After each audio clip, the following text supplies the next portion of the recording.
Welcome back. A new state-of-the-art Johannesburg South Forensic Pathology Service laboratory remains closed despite costing taxpayers over 700 million rand. According to a News 24 report, the facility is meant to house a large toxicology department to help police with DNA cases and replace the overburdened Hillbrow Mortuary.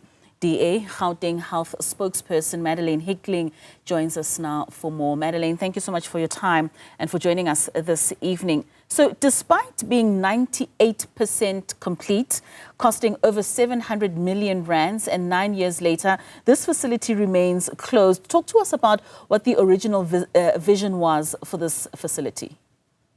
Good evening, Katlego, and good evening to all the viewers. I don't know what the original plans were. They were begun in 2014, which was before my time in the provincial legislature. But what I do know is that in 2019, Tasneem Mutara said that the building was 60% completed, and then COVID hit.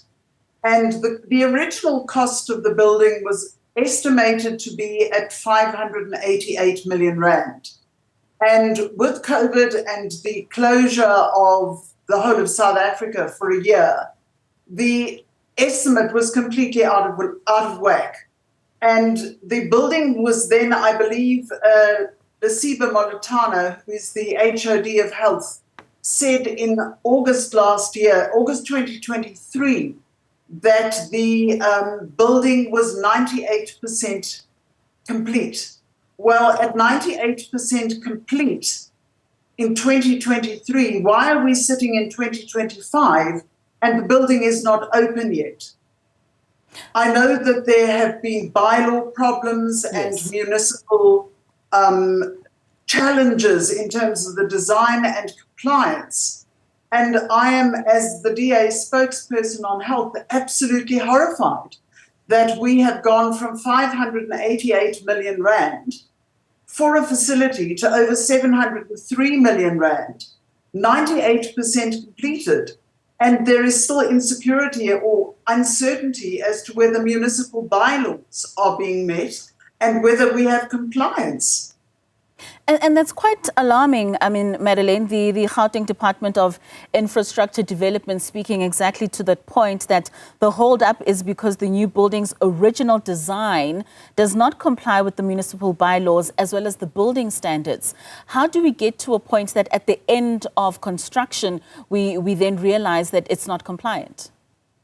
I have absolutely no idea. I honestly and truly, when I read that today, I was completely lost for words. And in fact, it prompted me to submit questions urgently to both the MMC of Infrastructure Development and to the MMC of Health, which I submitted today, to say how could we actually land ourselves in this position where not only are people being disrespected in life, they are now being disrespected in death, because a mortuary is the last place that you can disrespect a human body.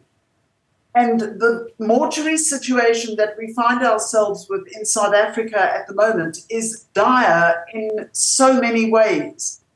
In the last year, I have dealt with so many cases of people's receiving incorrect bodies, people whose relatives have been cremated in error, because the bodies have been misidentified in a mortuary situation, in the very Hillbrow Mortuary that we are talking about, that this new forensic pathology laboratory service is going to replace. I mean, speaking of that, the current laboratory is one of 11 in the province, and it receives an average of 4,000 bodies per year, which is double the average of any mortuary. How is the non-operation of this facility now affecting everything else? Oh, I think it's affecting it dramatically. In November of last year, I went to the Hillbrow Mortuary, which is acting as the main mortuary in Johannesburg, which is 7 kilometers from this building, and I was refused entry. I went to that facility because I had had a report from a family who had gone to the mortuary to identify their loved ones' remains, and the drains were clogged. The operational health and safety officer had not done his job correctly. There was blood on the floor. There were rats in the facility. Rats had eaten at a body. Bodies were being piled up. There was not enough storage facility. The stories that I'm hearing are absolutely horrific. And it's the Democratic Alliance, we just cannot allow this to continue. So Madeleine, from your perspective, do you think there are any political or administrative obstacles that are really contributing to these delays and then the escalation of these costs? I think there are indeed. The health department as a department in itself, unfortunately, is known for paying suppliers late. And one of the other problems that the Department of Infrastructure is saying, one of the other complications in this matter, is a delay in payments to suppliers and for professional fees. And the Gauteng provincial government is, particularly the health department, is known for paying suppliers late. We are sitting in a situation right now where 30,914 invoices have not been paid at the end of the 2024-25 financial year. I mean, it's ridiculous, only pertaining to the health department. That's over 4.8 billion rand. And so there are the implications are vast across the whole spectrum. Most certainly. And any accountability that you're seeing being taken by any of the officials in this process? Like you say, it started back in 2014. Are we seeing any accountability being taken in these backlogs and the escalation of costs as well? Absolutely not, unfortunately.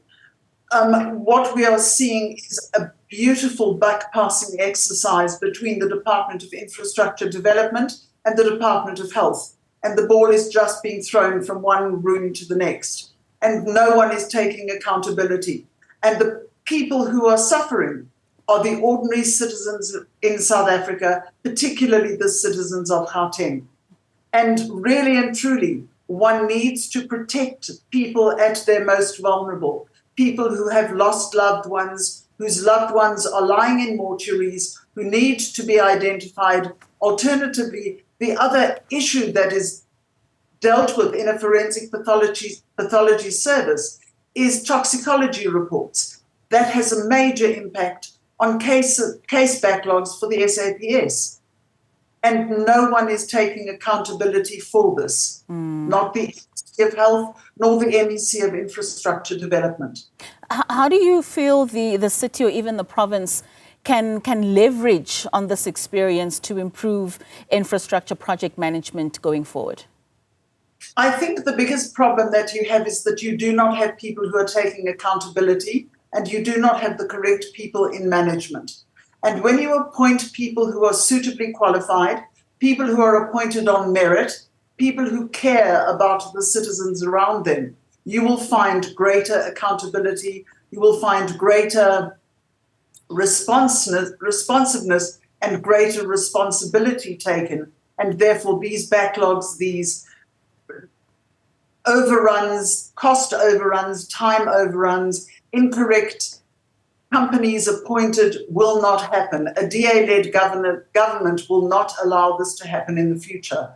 All the tenders will be done appropriately. Only merit-based appointments will happen, and projects will be put in place with very, very strict penalized clauses that say if you overrun on your dates, you will be heavily penalized for it. All right, Madeleine Hicklin, thank you so much for your time and for joining us this evening. That's the DA Health spokesperson in the Gauteng province.